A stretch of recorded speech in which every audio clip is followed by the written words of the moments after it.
Introduction. Almost all current researchers on migration treat the issue from the point of view of the host countries, which is always the colonial metropolis or ex-colonial countries. Many social and economical changes are produced in the country of origin as the destruction of the local cultures, traditional agriculture, sustainable rural livelihood, new borders, and so on. And in the host country, demographic change, industrialization, melted population, religious syncretism, cheap workforce available to fragilize unions, short-term of labor contracts, etc., and so on. The host country depends on the need of cheap labor to develop their companies and industries, and the modernization of the agriculture. The country of origin will be empty of the best of its youth and potentially represent the future. But the poverty and misery caused by colonial domination and the persistence of colonial structure will force them to live. Nevertheless, the illusion of better condition of life forced them to face a diverse and adverse reality in the host country. The historical accumulation of hatred feeling toward people, culture, civilization considered by colonial European powers inferiors and opposed to any possible progress, resulting that immigrants of colonized continents and treat as human beings lacking of any humanity and subhuman. We can see this happen in Italy, in Lampedusa lager, is praticamente un lager, con tantissima gente che è stata lì raccolta. In spite of undoubtful progress, and considering the time available here, we will see why today the presence of non-European workers in the continent provokes openly racist and xenophobic reactions in wide social strata of European countries due to a racist and ideological mentality. The phenomenon of labor migration is not a tool for development, but the result of increasing underdevelopment of nations who have long ago opened their economies and the neoliberal policies under the banner of capitalism. The myth of migration as a tool for development has long been discredited, in that it has resulted in the further commodification of the labor force or underdeveloped nation at expense of genuine national development. Labor export has long been promoted in poorer countries as a source of foreign exchange and remittances, and to quell unrest brought about severe economic crisis. The policy of labor export has been adopted by developing countries to solve the constant problem of unemployment or underemployment, landlessness, and massive poverty caused by the continued subservience of government by the Fondo Monetario Internazionale, World Bank dictators, and controlled mainly by rich industrialized countries such as the United States. In addition, we cannot reject that migration in a capitalist society is what Marx called reserve of manpower, to lower the cost of labor force. It is interesting to note that the general theme of neoliberal globalization in recent years is resolved principally around the utilization of labor export and so-called shared responsibilities of nations to promote the demand for cheap labor. The ruling class can play freely with these actors, obtaining high benefits. Richer and powerful powerful countries will continue to demand cheap and submissive workers from poorer and powerless countries. Sending countries, on another hand, will continue to craft policy on how to intensify the export of human resource, but will focus on market-driving goals and not on workers' rights and protection. This cycle will continue for as long as neoliberal globalization policies continue to be embraced by government and economies. Colonial conquest and his ideology.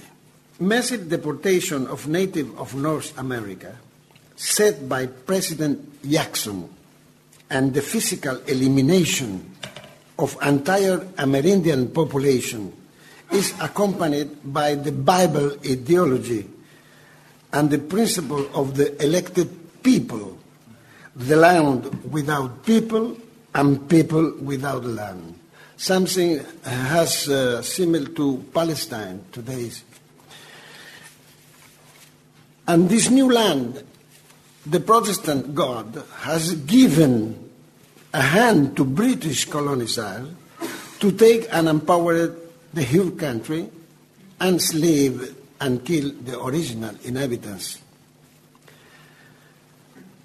The slave trade from Africa, organized by English first and then Netherlands and France, is the biggest and massive dislocation of involuntary human beings of the whole history of humanity.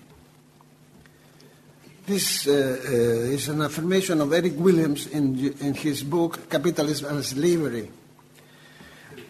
The process of dehumanization reached the highest peak, considered best beasts of burden, not human beings, inferior subhumans, in Jamaica in the 1700th century. Punishment consists in that a slave was forced to defecate in the mouth of another slave and cook for 4 or 5 hours the mouth. Not less cruel and sadist was the use of North America in order to impose white supremacy, the public lynching of guilty slave for any banal things. People used to come from all parts of the country, and with his children, had a free day from school to present the punishment. The show will include castration, to be cooked slowly, take away from the skin, hang, and quartered with picture collection of Christian families. To come finally, that was Tzvetan Todorov, an historic writer who lives in France today, called the biggest genocide of all the time, the genocide of the Amerindian population, with a population of 70 million in 1050, scarcely 15 at the end after 100 years. Without forgetting the Holocaust of Australia, New Zealand, or Canada. In France or Netherlands, philosophers as Alexis Tocqueville, bisogna vedere Tocqueville in The Conquest of Colonization of Algeria, or Locke, stand in favor of colonial domination, as well as, among others, the famous Victor Hugo, or even Engels and Marx, and the whole intellectual European elite. The United States start to justify the dehumanization of the other, of African, the Muslim, and Asian, the Indian, and constitute the basis of the white supremacist racist ideology, which has the highest expression with the authoritarian European regime in Italy, Germany, Portugal, and North America. By denying the colonized population any moral culture values, calling them lazy or beast, The colonizer tried and managed in the several cases to cause in the other the need to be civilized. The colonized population was, when involuntary, in a process of depersonalization. In that way, colonization prepared the ground for African or Asian migration toward Europe. The cultural presence of raising in European hosting country has a solid background with historical basis that come from the liberal capitalist and the colonial conquest. We could add any other ideas, but it is sure that only pertinent information can explain what is happening today to migrants and the constant attempt to their rights. Only with the destruction of neo-colonial ties with their ex-colonial country it is possible to go forward by a situation created by capitalism and the so-called Industrial Revolution. While having a mixed feeling with regard to Europe, whom the blame for its politics of hegemony, its racism and xenophobia, migrants become victims of the fascination due to economical and social success achieved by Europeans. Europe is always the example to be followed, and it's the aspiration of young migrants to improve their living condition by sharing the European cake. Europe is seen as El Dorado, but the future of the diaspora of Africa, Middle East, or Asia remains rather dark in the European sky. The fight against racism must be instead with global fight against the political domination imposed by the United States and Europe. It is necessary to stop the process of integration in the capitalist system. Africa has to break the link that world economic imposed to the continent. The initiative has come from the African, Asian, Arabs, South American themselves. Tools a sovereign economy has to be found locally and not imposed from outside. Further to trade, slave, and colonialism, the continent was integrated by force in the mercantilist economy and then in the capitalist system. Today it's become a tool of American Western hegemony.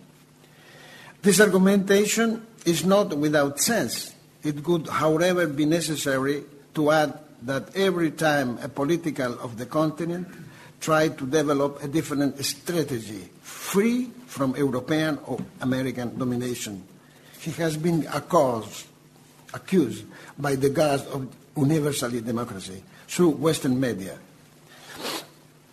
This has led Samir Amin, an Egyptian economist, to use the term Eurocentrism to define the politicals of industrialized nation domination. African, Asian, South American, global South country cannot demand their economic and political independence without questioning the mechanism and structure of current Western economic system. In the same way, it's necessary to stress that the Western model of political democracy or economic development is not automatically applicable to global South and should not be imposed with bombs. African, Asian, South American, Arabs have to invent their own means of development and government and define the necessary methods to be able to reach satisfactory conditions of life. The theory of the disconnection or delinking formulated by Samir Amin gives us a pragmatic solution. In this way, global South states are forced to take political decisions which will allow them to strengthen South